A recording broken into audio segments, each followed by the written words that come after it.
I think that CoGxX wants to make a play on the Gold Fury, and I expect that if they win a fight and knock off a key member of Celestial Ponies, whether it's the Ao Kuang or the Thanatos with the Hand of the Gods, that we'll see a Gold Fury attempt very soon. Definitely. We're going to see Amir and Bacchus. Both supports are going to be into this solo lane now. Lots of rotations coming out. I like it. I like seeing new plays coming on. We have a whole bunch of pings down. Looks like we want to have some action here. Red team drops their own ward, wanting to make sure to keep enemy tabs on the CoGxX team, seeing if anything fishy goes on. We do see that there's going to be team clumps up, which means we're about to have a massive fight break out here. Yeah, the Spirit Tempest and Ragnarok did go off. Here comes Desert Fury, and Bacchus is actually going to take down that Ao Kuang with his ultimate Intoxicate. Here, the Fenrir is going to go down. Thanatos is coming up in the air. Who is he going to land on? Is he going to go for Bacchus? He looks like he does because he's in the kill threshold. Gone! Looks like Anhur is going to get away from Ymir, and the Death Sight is going to go off. The stun is going to go off, however. Anhur is looking to defend himself. Thanatos is looking to get into this Anhur, actually. Here comes the slow from the pillar, and Thanatos is going to use his Death Sight, no, Scent of Death, and looks like both teams are going to disengage for now. Honestly, if I were the Thanatos, I think I would have stuck on the Agni. We saw the Agni kind of use his Path of Fire, meaning he wasn't likely to get out of there, even though he does have those Shoes of Focus. I think that with the Ninja Tabion, the Scythe would have come up for Element on that Thanatos. He might have been able to clip the Agni. Unfortunately, it just wasn't meant to be. No, it definitely was not. However, Celestial Ponies is getting some nice push here as Middle Tower is going to get pushed as well. And Raw almost be able to push a full wave in here as Chalk gets back just in time to defend the lane. Looks like some pings are going out on Gold Fury. Maybe both teams are going to make an attempt for this, just like you predicted. However, we do see Agni stuck in a bad position. Here comes the Rain Fire. Thanatos is getting low, however. Ymir and Ao Kuang are coming in. Here comes the stun. And the Spirit Tempest is actually going to miss. It's going to hit Bacchus instead. I'm not sure what that second Rain Fire from Agni was about. It looked like he cast it on himself. If he would have cast it slightly over the wall, I think he would have been able to make that kill happen. Definitely. We're going to just see mostly lane reset. However, it looks like Ao Kuang, Ao Kuang is going to go and try and get this mid Harpy. I think he actually did get it from this Fenrir. I'm not too sure about that.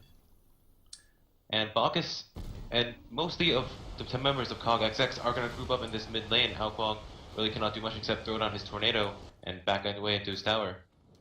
Yeah, Agni's kind of getting to that point where he's extremely scary. Although he did opt for the cooldown boots instead of the penetration shoes of the Magi, he still does have that focused Void Stone to give him 25 penetration there, and he's starting a Bancroft's Talon, which means Rain Fire, Path of Flames can hit for a significant amount of damage, and if Noxious Fumes goes down to trap the Ao Kuang in a couple of those blasts. Looks like we're actually going to see a Ragnarok here from Fenrir, leading him over into CoGxX. Thanatos is going to go up in the air with Hovering Death. Will he land to safety? It looks like he's going to go into safety.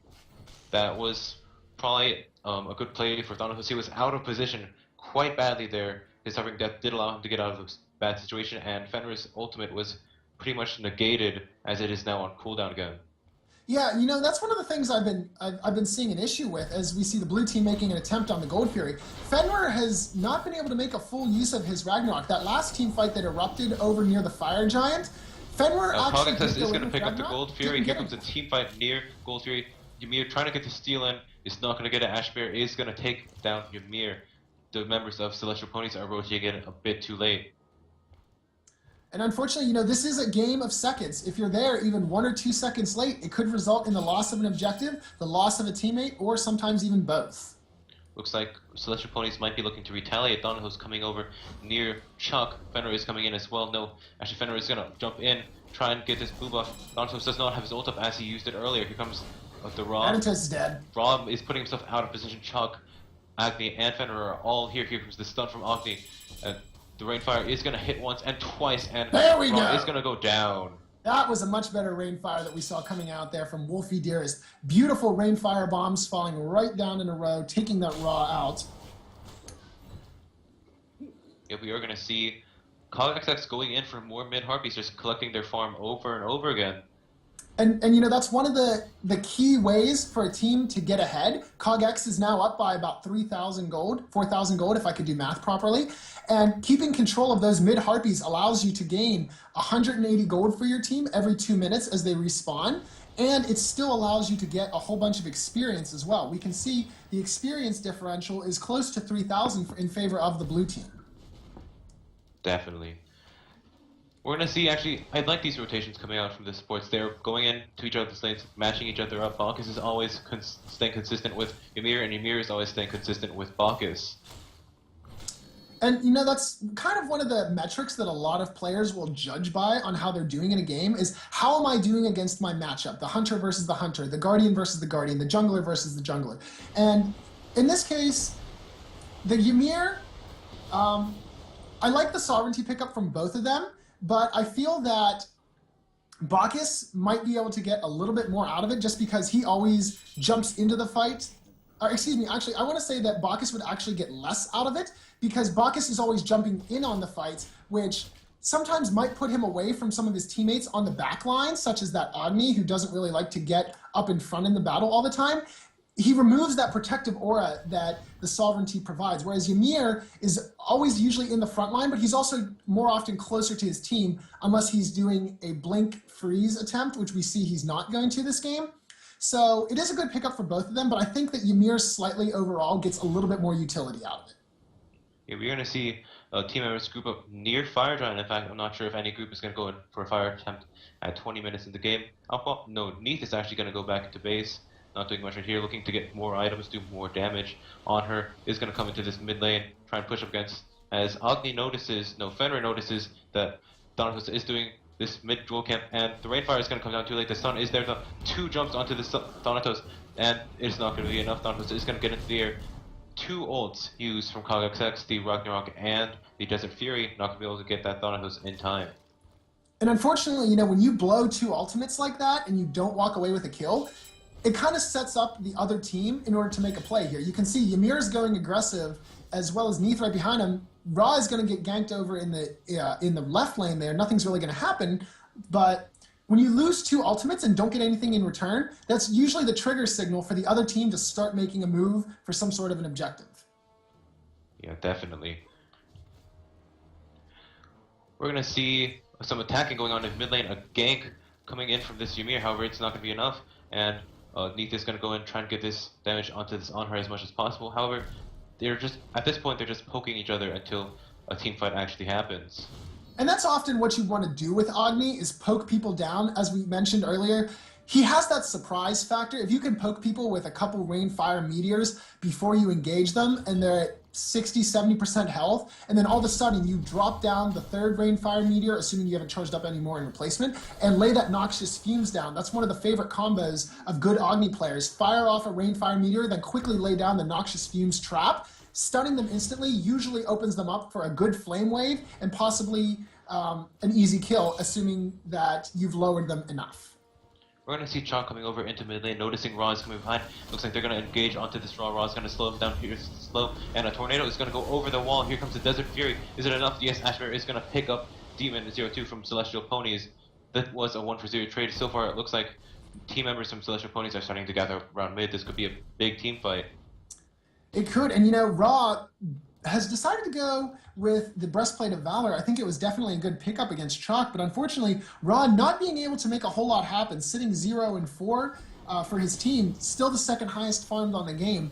I would like to hopefully see him make a couple more plays here rather than getting caught out and bashed down as we've seen. We are going to see an attempt for gold tree here as Bacchus is tanking here. He's going to take that by Spear attempt. No, and then who's going to pick this? CoGxx is going to pick this up. Fenrir is going to start getting onto this Neith. Neith's going to backflip away. Ymir in a tight spot right now. Alkwang is trying to get into this. Ragnarok is going to come out. Looks like that he's going to run away. Is looking for the protections right now.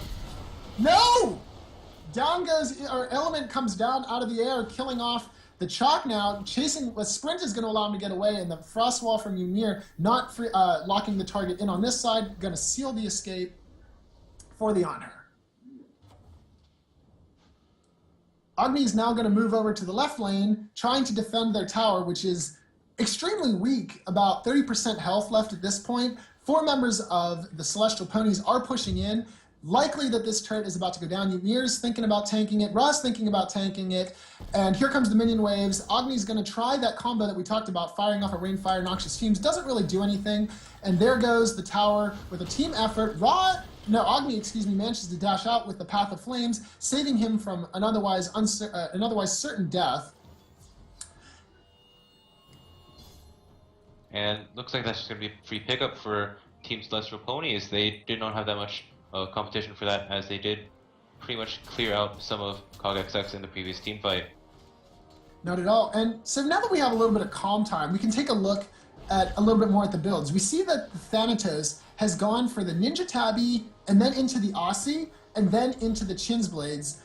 It has yet to see whether he'll evolve them into Chin's Blades or Chin Size. I would assume It is going to look like he's picking up Chin Size right now.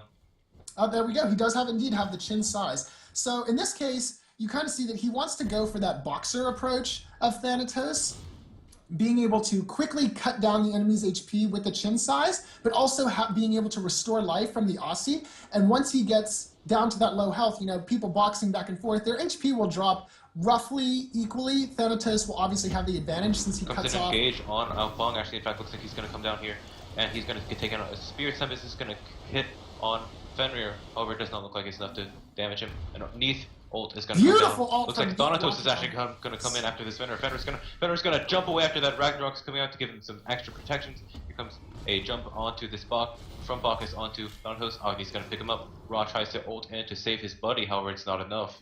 Here comes the Axe Throw from Chuck. Here comes the Solar Blessing. He's going to slow down the enemy team, and he's going to make it back to his teammates. Agni, kind of in a tough situation right now. He's going to try and use the stun. Desert Fury coming out. Ymir Wall is here. The freeze is going to go on there. And Neath is going to use sprint, go around fast. The ult is going to come in from Chuck, negating damage.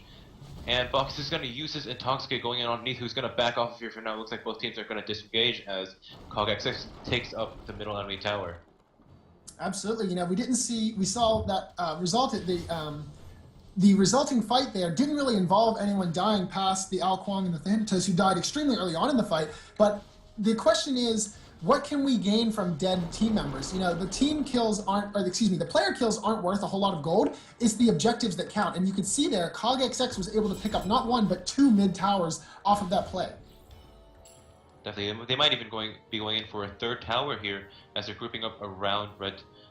They might actually be going in. Nope, looks like they're just to clear out jungle camps. As Celestialponies is going to come in here. This may be another team fight.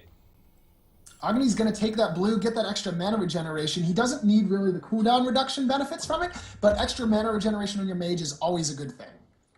Yeah, Chalk is going to come into this tower and defend, as it looks like Celestialponies looking for a push here, as maybe they're also looking for a fight as well. Bacchus is going to go back. Agni kind of stuck in a tight situation right now. Thanatos is going to come in, grow and grab red buff as Fenrir spots him. Ao Kuang and the rest of the team is just going to push this right tower. A lot of stuff is going on here at once. The Thanatos is kind of distracting 2 members of CoGxX as the tower is going to go down. Absolutely, and that's kind of one of the main things that helps teams as Root they is get actually going to into come in game. from Neath. There's a team fight going on right now. Ymir is going to use his ultimate. Oh, nice grab. Here comes the ult from Thanatos. Is going to land. I'm not sure who it is going to be on. It's going to be on Fenrir. There goes the doggy. And Thanatos looks like he is going to be in a tight situation. He's going to get taken out by the on her. Here comes Chunk, maybe going down as well. Low health. Not looking good. He's going to get hit by the tornado. Will this be enough to finish him off? I don't No, think it's it not will going be. I to be think he'll enough. survive out of that. He does have that Hide of Urchin, which has 5 stacks on it already. Absolutely, and the Hide of the Urchin, like we talked about, a really common pickup for Chalk players. It just adds so many useful stats as Chalk just becomes a tanky monster that's still capable of picking off or dishing out damage. And in order to augment that, we can see he's actually picked up the Mystical Mark. Not always, a lot of people are still experimenting how to build Chalk most efficiently. In this case, it seems Opal Pool has decided to pick up that Mystical Mark, allowing Chalk to deal both physical and magical damage. Looks like Agni's going to start up this Gold Fury using his Rainfire, doing as much damage as he can. He does lose his ultimates for a while now. The Oxygen Fumes are going to come up. And Raw, there's not many wards going on in Gold Fury from Red Team. Looks like they're going to notice that they're going for Gold Fury, start going in for Steel. However, Box is going to use that Hand of the Gods, going to take that Gold Fury. Absolutely, and the gold lead is just continuing to climb here. We can take a look at the charts and see the gold difference for the blue team now is about 6,700 there. Experience lead just under 5,000. So the blue team now has to ask themselves, are we ready to close out the game yet? And they're starting to eliminate the left side tower. They want to get that map control as they make their